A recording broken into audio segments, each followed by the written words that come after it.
le dije a Josué, acordándome de lo que hablábamos la semana pasada por la tarde, creo que fue la semana pasada por la tarde, acerca de Jonás. ¿Fue la semana pasada por la tarde? ¿Qué leímos acerca de Jonás? ¿Que echaron a suertes? A ver, dije, ¿qué? Josué, ¿les damos a suertes? A ver quién predica. No, seguiremos el calendario que está hecho. Y así no nos liamos. Pues esta mañana seguimos en el Evangelio de Juan y llegamos al capítulo 14. Vamos a leer el primer versículo, que es el que estaremos meditando esta mañana. En Juan capítulo 14 y versículo 1.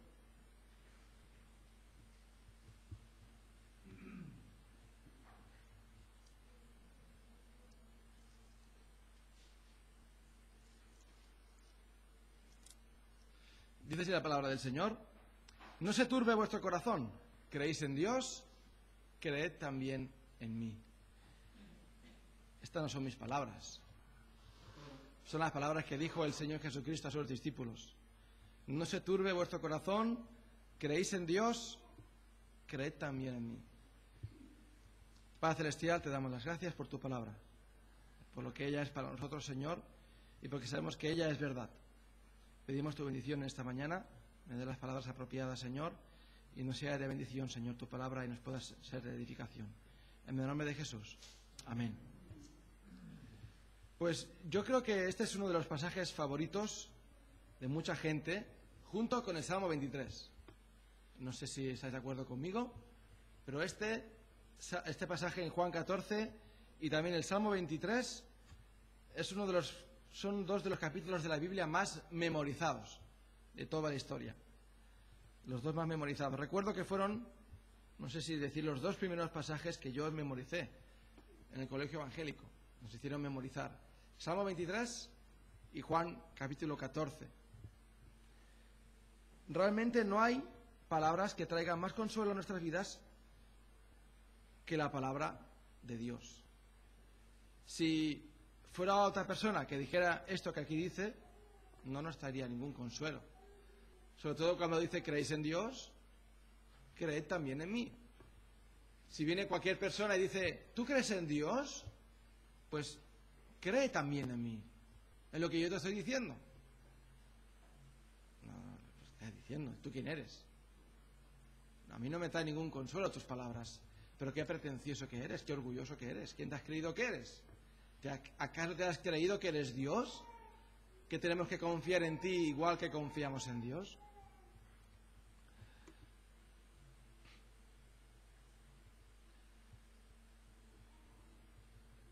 A mí no me trae tampoco ningún consuelo ni ninguna seguridad cuando algún político sale por la tele y dice que la crisis se va a acabar pronto, o que el préstamo este que nos deja Europa nos va a sacar de la crisis.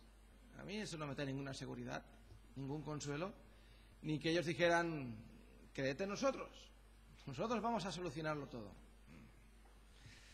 No, a mí no me traen seguridad, ni siquiera aunque tenga las mejores intenciones el hombre.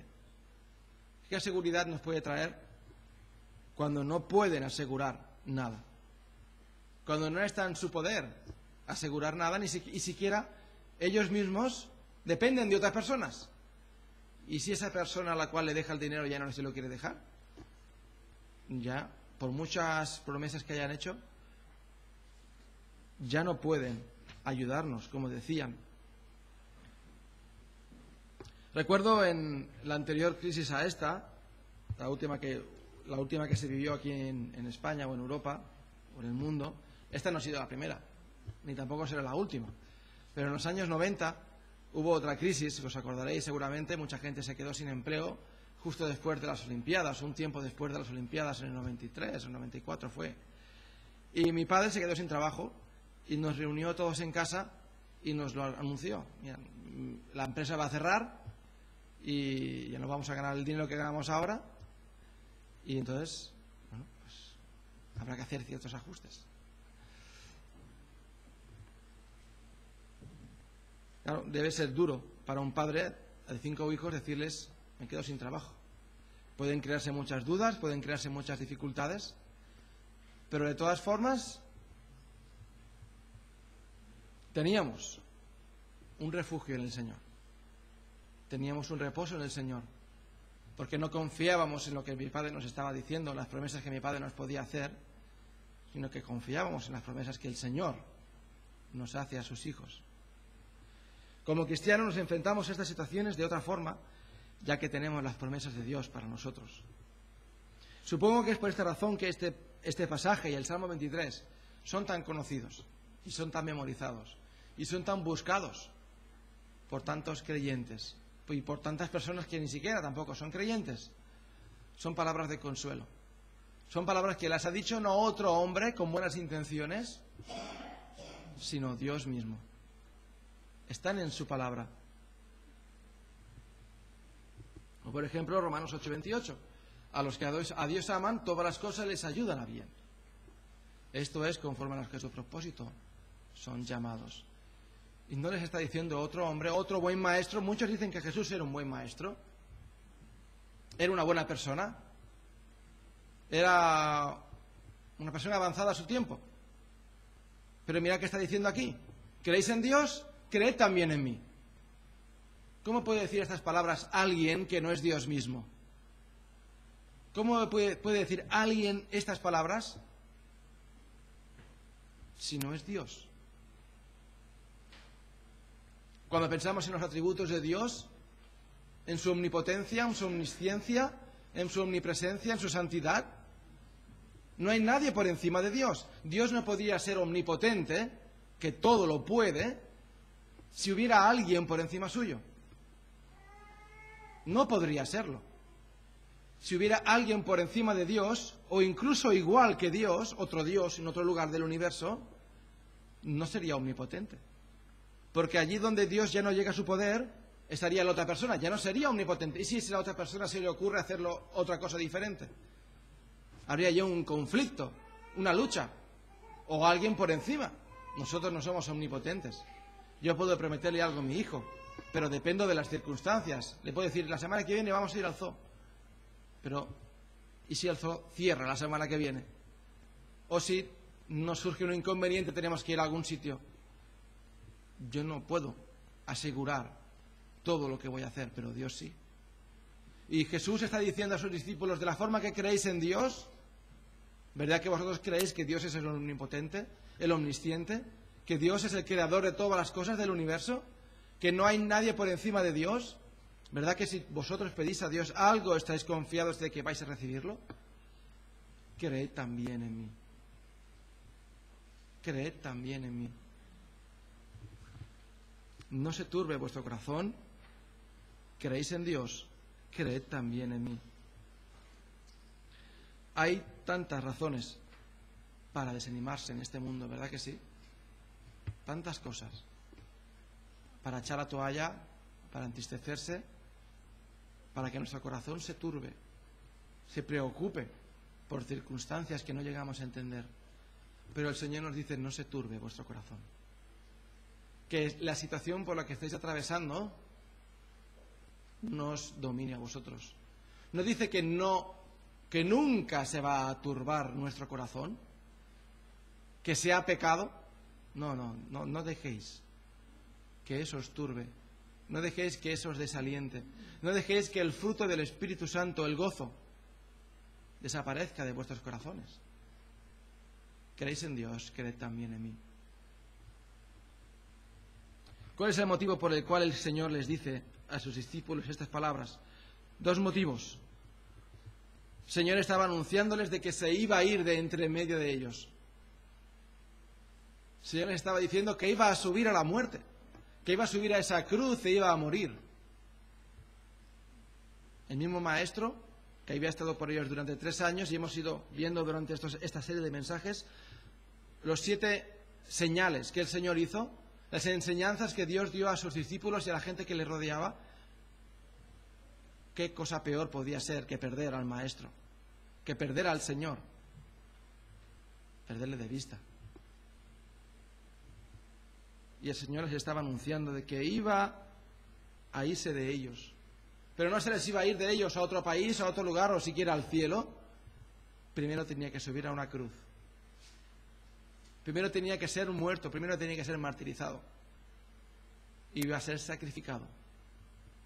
Ellos no entendían todo, el por qué, pero el Señor se lo estaba anunciando. Y también, en segundo lugar, acababa el Señor de decirles que Judas le iba a traicionar, o que alguien le iba a traicionar. Ellos no entendieron que era Judas, y que incluso Pedro le iba a negar. ¿Pero qué está pasando aquí, Señor?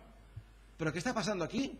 Tú te vas a marchar, el otro te va a negar, el otro te va a traicionar, ¿pero esto qué es? Después de tanto tiempo viviendo contigo, Señor, y ahora todo se va a terminar en nada. Se va a acabar, ¿qué vamos a hacer, Señor? Tenían muchas razones para estar turbados, para estar confundidos, para estar atemorizados. Y el Señor sabía, leía sus corazones. Y el Señor tenía preparados para ellos estas palabras: no se turbe vuestro corazón. ¿Creéis en Dios? Creed también en mí.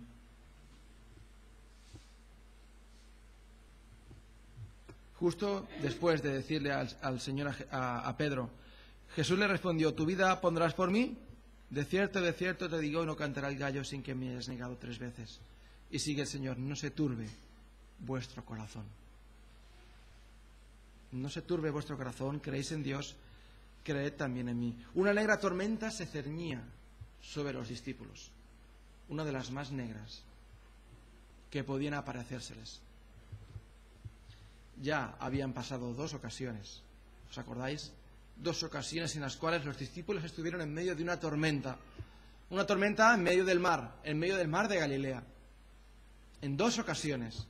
Y ellos habían visto cómo el Señor había calmado toda la situación. Habían pasado una especie de preparación. El Señor nos había ido preparando durante esos años para que cuando llegara el momento ellos pudieran confiar en Él. Ellos temieron por sus vidas en esas 2 tormentas.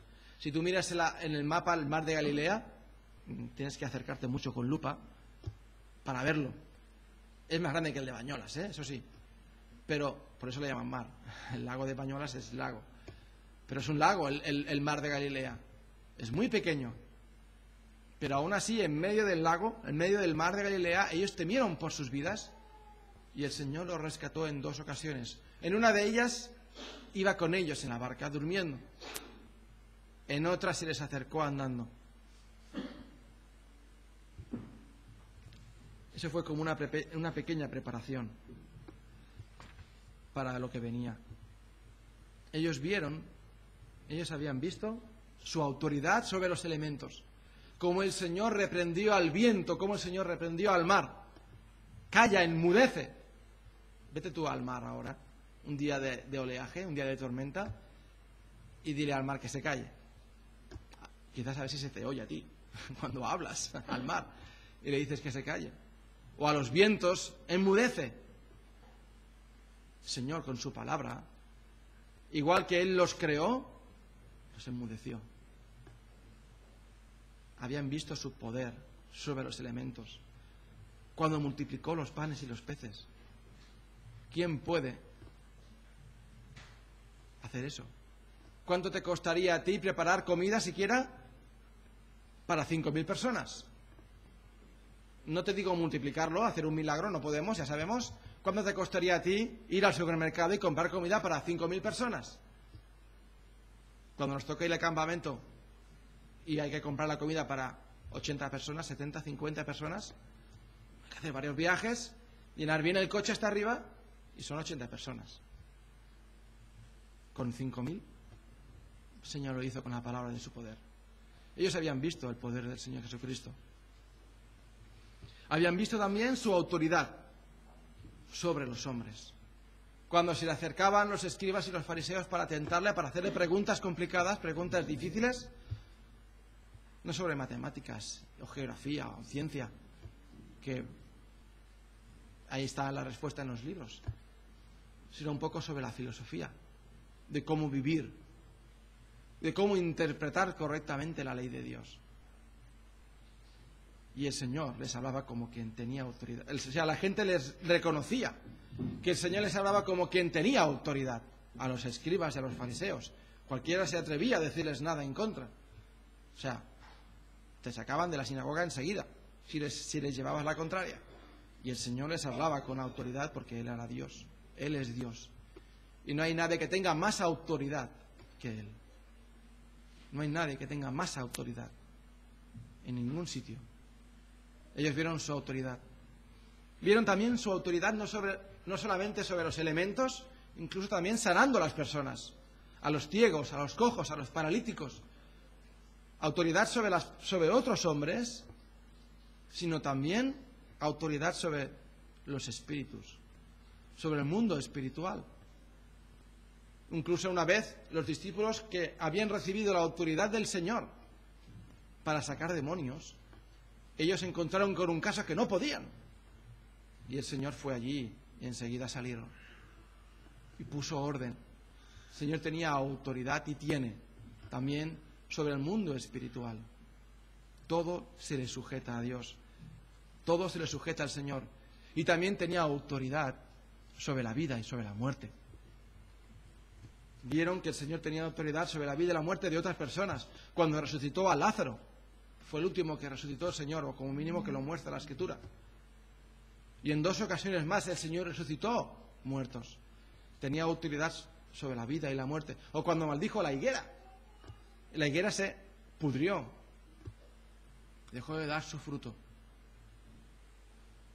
Y ahora iban a ver que el Señor tenía también autoridad sobre su propia vida y su propia muerte. El Señor se lo estaba anunciando: nadie me quita mi vida, yo tengo poder para ponerla y volverla a tomar. Nadie me quita la vida, nadie se la podía quitar al Señor. Ya lo hemos dicho en alguna otra ocasión, nadie podía quitarle la vida al Señor, no podía morir el Señor porque el Señor no tenía pecado. Y la paga del pecado es la muerte, y el Señor no había pecado jamás, no podía morir. Por eso Él entregó el Espíritu. Ahora ellos iban a ver también que Él tenía autoridad sobre su propia vida y su propia muerte. Él iba a decidir cuándo iba a entregar el Espíritu.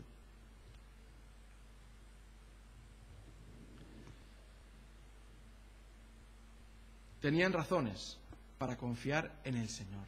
Tenían muchas razones. Ellos habían visto la autoridad del Señor. Y el Señor les dijo: no se turbe vuestro corazón. ¿Creéis en Dios? Creed también en mí. Ahora es el momento de demostrar vuestra fe en mí. Estamos hablando de un tema de fe, de confianza en el Señor. Estamos hablando de la fe. Está muy bien que te digan: no tengas miedo, o no tienes miedo. Por ejemplo, un niño pequeño tiene miedo en su cama, está acostado y tiene miedo, se ha despertado por la noche y se pone a llorar, y tú le dices: no tengas miedo, yo me quedo contigo un rato. Y se siente seguro, se siente arropado por su padre o por su madre. Estás con él acompañándolo. O una persona adulta ha pasado un momento de aflicción, un momento de mucho miedo, de temor, y tú le acompañas, estás con él, le abrazas o le das la mano, te sientas a su lado y lo consuelas. No tengas miedo, yo estoy contigo, yo te protejo. Ha pasado un momento de mucho temor, ha temido por su vida, quizás lo han atracado, le ha pasado alguna cosa, un accidente de coche. No te preocupes, yo estoy contigo, yo te acompaño. Pero ¿de qué sirve si le dices: no tengas miedo, no tengas miedo, y te vas? No le estás ayudando en nada. Tú no estás sirviéndole de ayuda, de consuelo a esa persona. Que da cierta tranquilidad.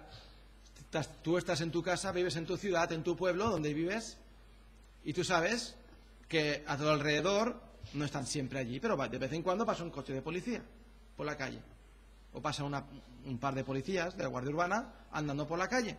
No están solamente poniendo multas, pero están pasando por allí. Y si tú tienes un problema, puedes ir a ellos y ellos te ayudan. O sabes que hay ambulancias. Tú puedes llamar a un número, al 112, y vienen las ambulancias. O los bomberos. Si hay fuego en tu casa o se inunda tu piso, puedes llamar a un servicio de emergencias y vienen. Pero, ¿qué seguridad tú tendrías si ahora viene el alcalde de donde tú vives y dice: bueno, por los recortes, y lo hago porque nunca pasa nada, pero vamos a quitar la policía, los bomberos y las ambulancias? Como nunca pasa nada en nuestro pueblo, en nuestra ciudad, no hacen falta tener estos servicios que es un gasto a la comunidad. Si nunca ha pasado nada en ese pueblo, nunca se ha quemado ningún piso, nunca ha pasado nada, nunca tiene que venir una ambulancia, la policía no sabemos para qué está allí porque todo el mundo se porta bien, no te sentirías muy seguro, ¿verdad? ¿Y si justamente ahora se derrumba un piso o se prende fuego a la fábrica, a la panadería, en el horno? ¿Y si justamente ahora que tú has anunciado esto vienen todos los ladrones a robarnos en el pueblo? ¿Qué seguridad daría, no? Si quitas eso. Y el alcalde insiste, no, pero no os asustéis, no va a pasar nada, creed en mi palabra. Yo os prometo que no va a suceder nada. ¿Qué seguridad?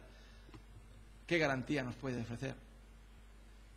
Que no puede hacer nada. Credibilidad, cero.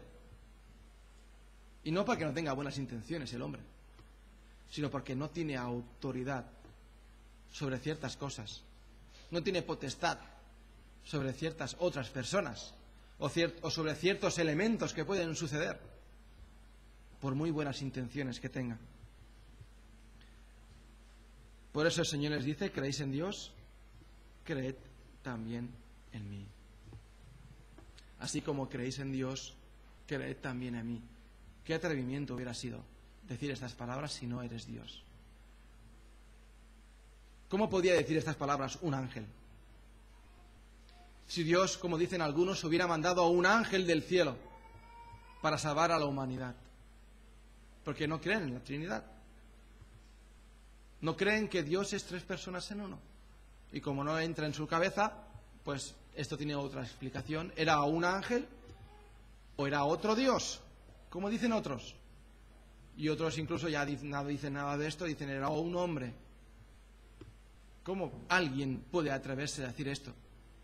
¿Cómo un ángel del Señor puede decir siquiera esto? El ángel Gabriel, el ángel Miguel, ellos se sujetan a Dios y lo adoran. Y si a un humano se ha atrevido, por su belleza, por su majestuosidad, inclinarse delante de ellos para adorarles, ellos enseguida les han dicho, no, a mí no me adores, adora a Dios solamente. Son enviados de Dios, son mensajeros de Dios, pero ninguno de ellos se atreve a decir, como crees en Dios, cree también en mí. Eso es lo que quiere Satanás. Eso es lo que quería Satanás, ser como Dios. Solamente el Señor Jesucristo podía decirlo. Puede decirlo porque Él es Dios. La segunda persona de la Trinidad. Dios Hijo. Y no estamos aquí para entender la Trinidad. Dios no pide que entendamos la Trinidad para ser salvos. Nadie podría ser salvo. Dios quiere que creamos en Él. Que la creamos. Por fe. Por fe. Dios quiere que creamos en Él.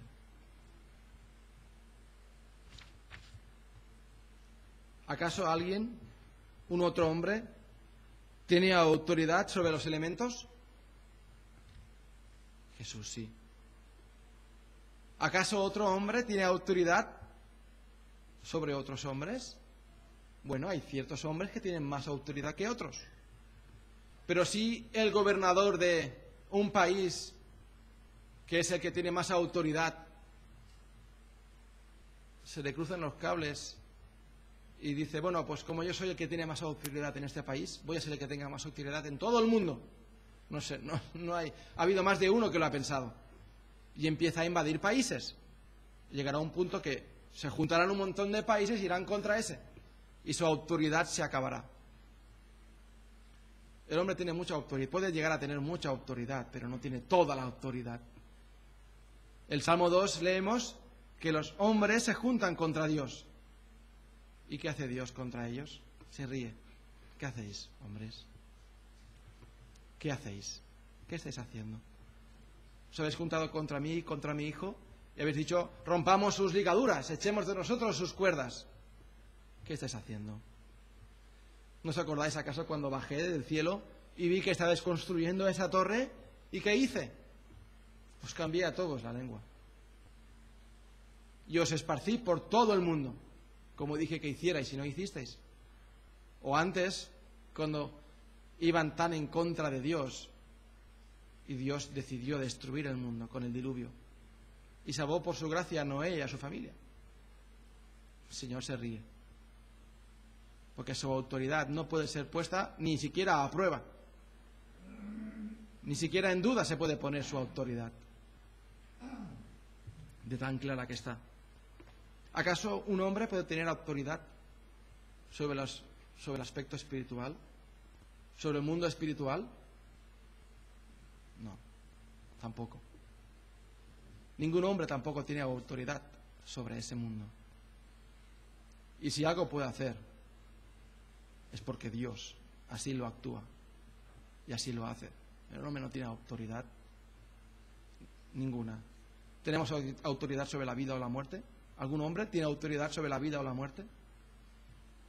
Por mucho que sepas de medicina, llega un punto que no se puede hacer nada más. No se puede hacer nada más. Y mucho menos sobre nuestra propia existencia. Podemos tener el poder para dar nuestra vida, pero no para volverla a tomar, como lo hizo el Señor. Ahora, hay tres cosas por las cuales nuestro corazón se puede turbar. Hay tres razones lógicas, pero que en Cristo tienen la solución. La primera de ellas es las cosas buenas que podemos perder. Y aquí están los discípulos que estaban disfrutando de la compañía del Señor. ¿Y a cuántos de nosotros nos hubiera gustado disfrutar de su compañía? ¿Qué mejor lugar donde estar que estar al lado del Señor y escuchar sus palabras en vivo y en directo, en su tono de voz, cómo las decía, y dejar que nos dijera todo lo que Él quisiera? Y cuántas cosas buenas tenemos, ¿no? Y podemos perder. Y eso puede causar temor en nuestro corazón, puede causar turbación en nuestras vidas. Las cosas buenas que podemos perder. Hoy en día, el trabajo. Es una bendición el trabajo que tenemos, o que podemos tener. Y es una preocupación muy grande el poder perder el trabajo. Es así. Es una preocupación grande. Y si eres padre de familia, más todavía. Si eres soltero, dices, bueno, da igual, con un trozo de pan puede pasar. Pero tus hijos, no poder comprarles leche para darles de beber, ya ni hablar de carne, o un poco de lechuga, un tomate. Es una preocupación lógica poder perder un trabajo. Cosas quizás menos importantes, pero quizás te ponen en un aprieto, perder tu coche. Se te ha estropeado el coche. ¿Y ahora qué haces? ¿No puedes ir a trabajar? Y no puedes ir a trabajar, pierdes el trabajo.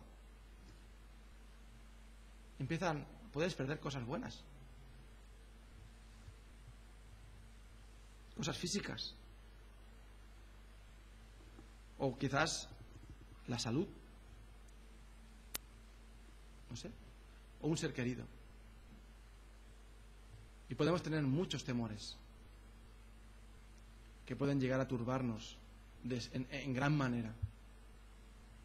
Tener temor a perder algo bueno. Y podemos vivir siempre con ese temor de perder algo que tenemos. Sin perderlo todavía. Pero podemos llegar a afanarnos por eso. Ya se lo enseñó el Señor. No os afanéis por el día de mañana. Basta cada día su propio mal. Y el Señor dice, no se turbe vuestro corazón. No se turbe vuestro corazón. Estad tranquilos, tened fe en mí. Tened fe en mis palabras. Ahí tenemos el ejemplo de Job, que como en un solo día lo perdió todo. Y iban llegando los siervos que él tenía, y aún no había acabado uno de hablar, que venía otro para explicarle otra desgracia mayor todavía. Que si el ganado, que si los campos, que si las propiedades, que si los hijos, todo lo perdió en un día. Y Job, ¿qué hizo? No atribuyó a Dios despropósito alguno. El Señor dio, el Señor quitó. Y en Job 19:25, leemos: yo sé que mi Redentor vive. Yo sé que mi Redentor vive. Él sabía que había alguien por encima de todo. Job, desde la antigüedad, tantos años hace, no hace 100 años, no hace 200 años, ni siquiera 1000 años, ni 2000 años, casi en el principio del mundo. Allí estaba Satanás probando ya a Job. Allí estaba Satanás diciéndole a Dios: mira a este hombre, este siervo tuyo, seguro que te bendice porque le das todas estas riquezas. Y se lo quitó. Dios permitió que se lo quitara todo. Y Job dijo: ¿recibiremos de Dios el bien y el mal no lo recibiremos? Yo sé que mi Redentor vive. Y su fe fue puesta a prueba, ciertamente, pero su fe se quedó fija, sujeta en el Señor. Y él no tenía Juan 14 para consolarse. No tenía tampoco el Salmo 23. Ni siquiera había nacido Abraham. Ni siquiera el pueblo de Israel había sido creado. David ni siquiera estaba imaginado por nadie que iba a escribir el Salmo 23. Y ahí estaba Job, confiando en Dios. El Señor sabe por qué ha sucedido todo esto. Él le pasó, lo vivió, lo sufrió en sus propias carnes. Incluso su salud la perdió, que le vino a su cuerpo una especie de lepra, una especie de llagas. Incluso su salud la perdió. Y él no maldijo a Dios, se sujetó a Dios. Y el Señor aquí les está diciendo a sus discípulos: no se turbe vuestro corazón. ¿Por qué? Si vamos al versículo 27 del capítulo 14 de Juan, les dice esto lo siguiente a los discípulos: la paz os dejo, mi paz os doy. Yo no os la doy como el mundo la da. No se turbe vuestro corazón, ni tenga miedo. Podemos confiar en el Señor y dejar que su paz habite en nuestros corazones. Qué diferente es enfrentarse al mundo con la paz de Dios en nuestros corazones. Qué diferente es enfrentarse a las situaciones complicadas y difíciles, porque las hay. La Biblia está llena de ejemplos. La Biblia no está escrita para que veamos que quien confía en Dios nunca le va a suceder nada malo. Al contrario, quien confía en Dios seguramente va a recibir más cosas malas, porque Satanás no quiere que creamos en Dios. Pero mi paz os dejo, mi paz os doy. No la doy como el mundo, que es tan volátil, tan sensible. Yo os la doy. También, en segundo lugar, no solamente hay cosas buenas que podemos perder, podemos tener miedo a eso, temor a eso, sino también hay cosas malas que pueden venir a nuestra vida, sin perder las buenas. No hace falta que se me estropee el coche para que venga algo malo a mi vida. Una enfermedad, por ejemplo, un tumor, un cáncer, una enfermedad en el corazón, o algo en nuestra piel que nos incomoda o nos duele, la pierna rota. Podemos tener temor de hacernos daño, de que venga una enfermedad en nuestras vidas, una situación económica difícil, o una guerra a nuestro país, a nuestro continente. Alguien que tú confías te abandona, o te deja solo. Podemos tener temor a eso. Pero las palabras del Señor siguen surtiendo efecto en nuestras vidas. Deben de seguir surtiendo efecto, porque son las palabras del Señor Jesucristo, que es Dios. Y nos dicen: no se turbe vuestro corazón. ¿Creéis en Dios? Creed también en mí. Y es como si abriésemos nuestros ojos en medio de la oscuridad y viéramos la luz donde tenemos que ir, donde tenemos que dirigir nuestros pasos. ¿Creéis en Dios? Creed también en mí. Y abrimos nuestros ojos espirituales y nos dirigimos a esa luz. Y podemos ver el camino y podemos ver por dónde tenemos que andar. ¿Qué puede hacer un hombre frente a una adversidad? ¿Qué garantías tienes de superarla? Por tus propias fuerzas. Pero si confiamos en Dios, todo cambia. Si creemos que el Señor es quien ordena nuestro camino, quien lo ha puesto así, quien lo ha diseñado así, quien es Dios mismo que ha puesto eso en nuestro andar, entonces todo cambia. ¿Por qué preocuparme? ¿Por qué mortificarme con malos pensamientos o con dudas en mi cabeza? Si es Dios mismo quien lo ha puesto allí delante mío. Si es Dios mismo, entonces es que me va a ser de bendición incluso. A los que a Dios se aman, todas las cosas les ayudan a bien. Y el tercero, y el más importante de todos estos, y me parece a mí que es el que menos preocupa a la humanidad. A la humanidad le preocupa mucho perder algo bueno que tiene. Por eso crean los bancos, crean las cajas fuertes, los seguros, etcétera, etcétera. Le preocupa mucho perder cosas o que vengan cosas malas a sus vidas. Crean vacunas, crean hospitales, crean cuerpos de bomberos, la policía, los jueces, etcétera, etcétera, para protegernos cuando nos sucede algo malo. Pero hay algo que supera todas estas circunstancias y que pocos se preocupan por ellas. Una circunstancia que afecta a toda la humanidad por igual y que debería turbarnos y que debería preocuparnos y no lo hace de la manera que debería hacernos, y es el pecado. Y es el pecado. Eso sí que debería turbar nuestro corazón. Eso sí que debería preocuparnos, preocupar a la humanidad entera, el pecado. Porque eso es lo que condena al hombre. Eso es lo que, si hay un incendio, vienen los bomberos y lo apagan. Si hay una enfermedad, los médicos se esfuerzan y encuentran una solución. Normalmente, o muchas veces, afortunadamente, gracias a Dios. Si te han atracado, si te han robado en la casa, pues quizás tenías un seguro que te cubría eso, o quizás tienes amigos que te ayudan en ese momento de dificultad. Pero el pecado, cuando estemos en la presencia de Dios, no habrá ningún juez en la tierra que pueda ayudarte. No habrá ningún gobierno en la tierra que pueda interceder por nosotros. No habrá ningún bombero que pueda apagar el infierno. Ningún doctor que pueda aliviar a nadie en ese lugar.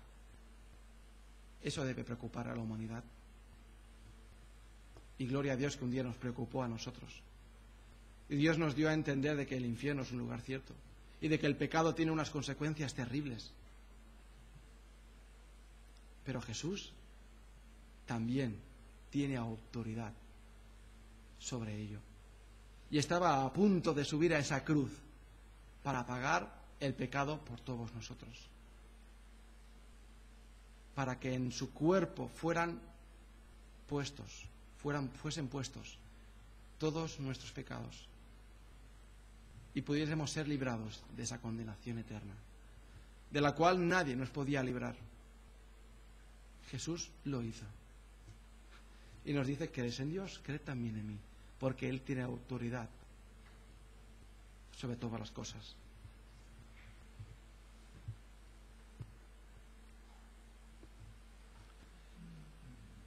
Pues sí, podemos confiar en el Señor, que Él es Dios y está por encima de todas las cosas. No se turbe vuestro corazón. ¿Creéis en Dios? Creamos también en Jesús. Eso fue lo que el Señor les estaba diciendo a sus discípulos. Y lo mismo que nos dice a nosotros. Él tiene autoridad sobre todas las cosas. Y Él es el único que puede decirlo. ¿Creéis en Dios? Creed también en mí. Padre Celestial, te damos las gracias porque tú tienes autoridad sobre todas las cosas y podemos confiar en ti. Señor, seas tú alabado sobre todas las cosas. Te damos las gracias por tu Hijo Jesús, porque Él se sujetó a ti y dio su vida por nosotros. A ti te alabamos, Padre, a ti te glorificamos. Seas tú bendito por todas las edades. En el nombre de Jesús. Amén.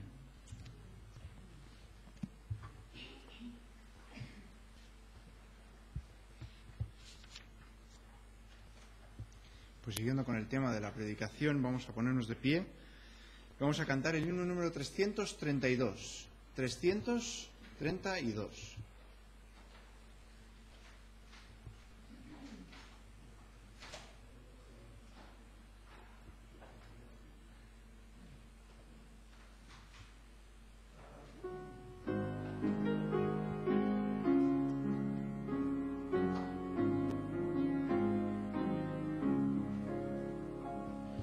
Confío yo en Cristo que en la cruz murió y por su muerte listo voy a la gloria yo. Con sangre tan valiosa mis culpas lava él.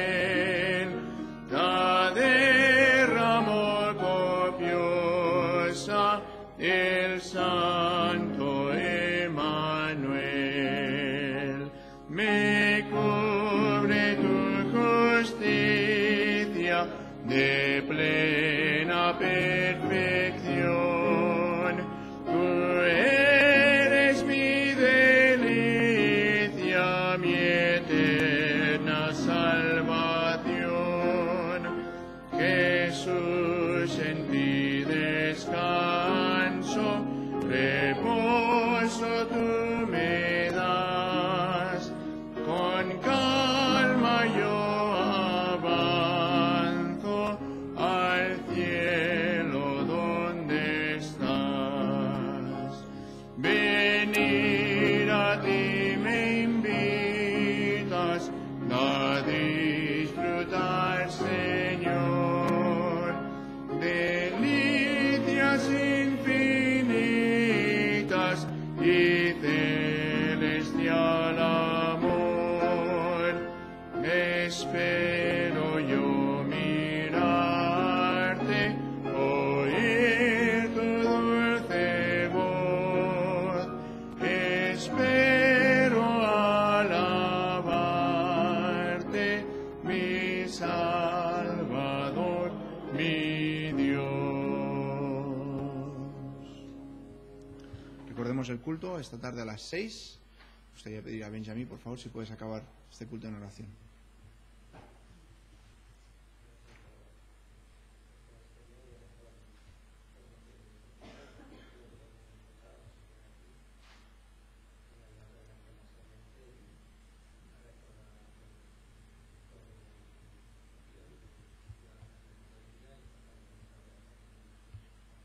Amén.